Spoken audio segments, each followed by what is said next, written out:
Dickie Dread, The New Age Traveller's History, 1916-1990. Epilogue. The roads are quieter now. The long dusty convoys of battered Bedfords and clattering buses have mostly passed into memory.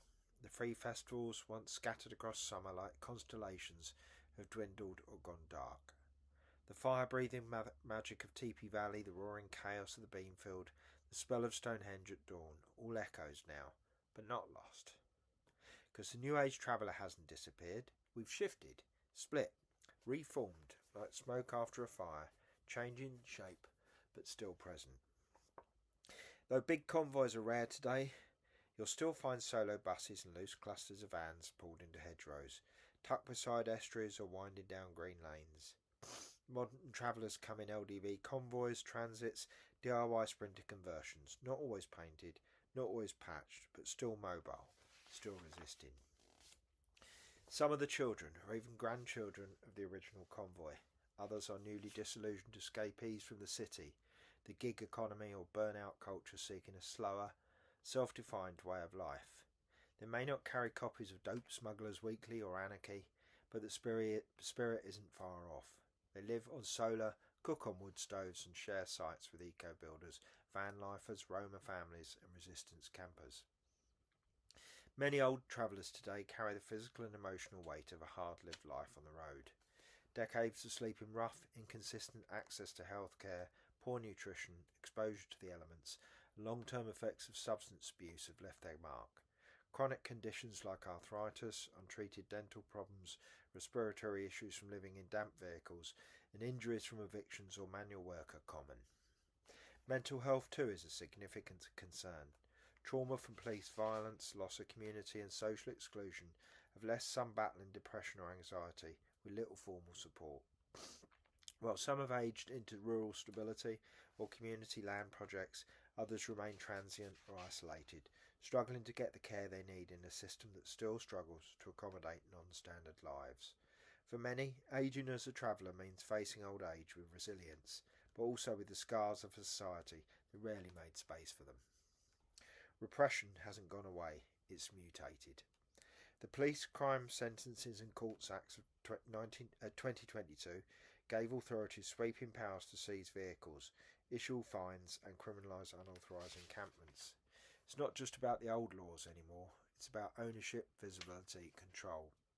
Note that this legislation has faced widespread criticism from civil liberty groups such as Liberty and Amnesty International, who argue it undermines the right to protest and targets marginalised communities. Meanwhile, local councils continue to fence off common land, impound untaxed homes on wheels, harass roadside dwellers with Section 77 notices which allow local authorities in England and Wales to direct individuals to leave land with 24 hours if they are residing on it or without the landowner's consent. The message is clear.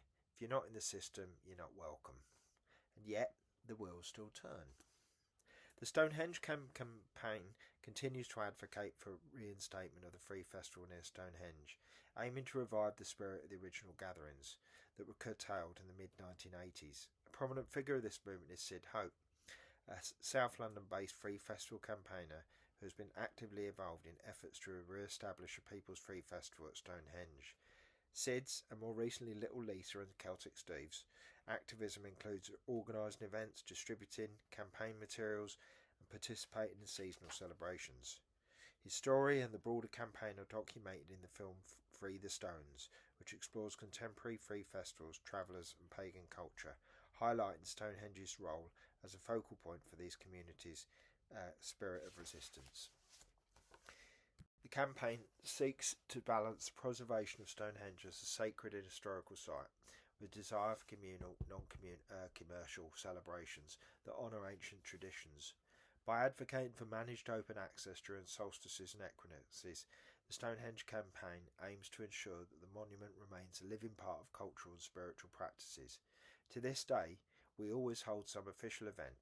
There are recent events, and that in 2025, have been at the Barge Inn in Pewsey. They're accommodating, tolerant, reasonably priced for staying on the field, and are becoming a beacon for traveller events, safe from police harassment. Festivals have changed too. Glastonbury is a Leviathan of now, commercialised, fenced, licensed. But on its fringes and in its back corridors, the old school persists: stone carvers, rig builders, fire tenders, herbalists, and subversaries.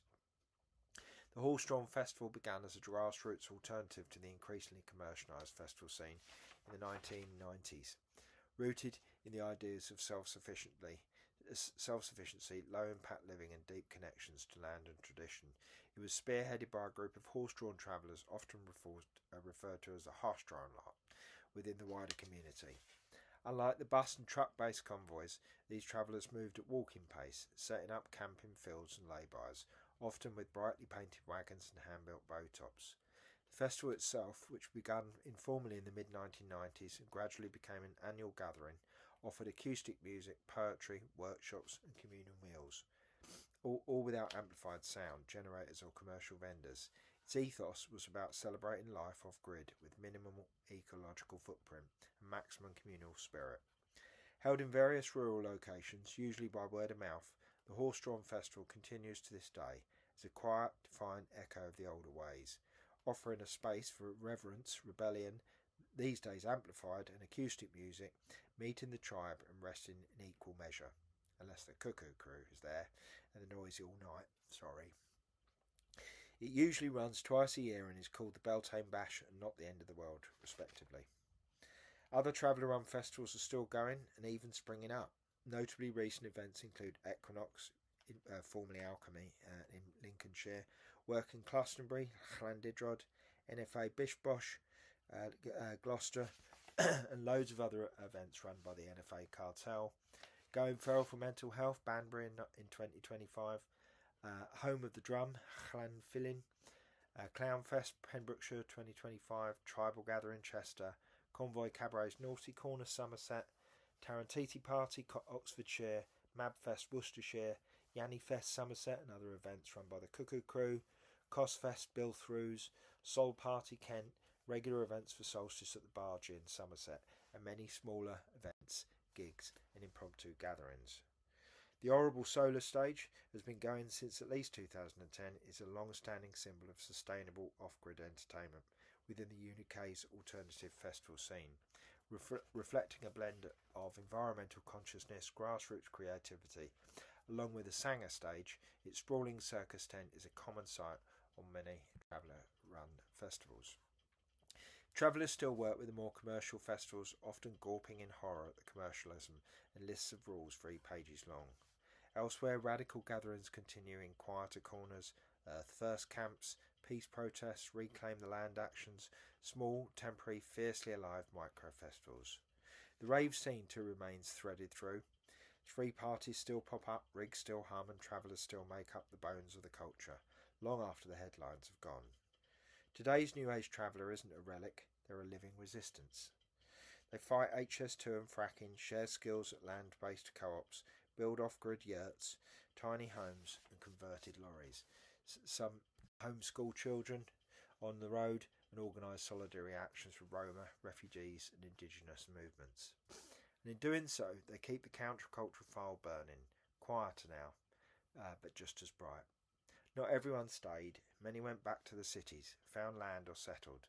Some never got over the trauma of police violence, media scorn and cultural exile.